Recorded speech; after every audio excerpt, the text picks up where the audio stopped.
টাকাটা আমি জমাচ্ছিলাম উমরা করার জন্য।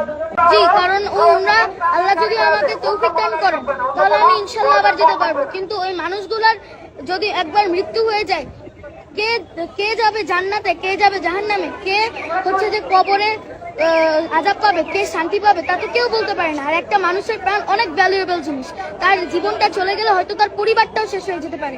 তাই আমি আমার এই টাকাটা তাদের জন্য দিচ্ছি। আজ খুবই আনন্দিত যে সবার জন্য আমি কিছু টাকা ডোনেশন করতে পেরেছি। আমার টাকার অ্যামাউন্ট হচ্ছে 14,500 টাকা। এই অল্প টাকা, এটাই যত টাকাই হোক না কেন, অন্তত আমি এই টাকাটা দিতে পেরেছি যে, এবং তারা যাতে, এবং যারা দুর্গত রয়েছেন তারা অন্তত যে এই টাকা দিয়ে অন্তত কিছু জিনিস তো কিনতে পারবেন, কিংবা ওই টাকাটা দিয়ে অন্তত কিছু হেল্প তো তারা পাবেন, সেই জন্য আমি খুব আনন্দিত। আমার জমানো টাকা গত 2 বছর বা 3 বছর হয়তো এই সময়ের মধ্যে আমি একটু একটু করে জমিয়েছি, এবং আজকের এই টাকাটা দেওয়ার হয়তো আমি আরো জমাতাম, তবে আজকের এই টাকাটা দেওয়ার উদ্দেশ্য ছিল যারা দুর্গত রয়েছেন তাদের ত্রাণ বিতরণের জন্য। এর 50% সব আমি আশা করি আমার পিতামাতা যেন থাকে, কারণ আমার পিতামাতাই আমাকে এখানে ত্রাণ বিতরণের জন্য খুবই উৎসাহিত করেছেন।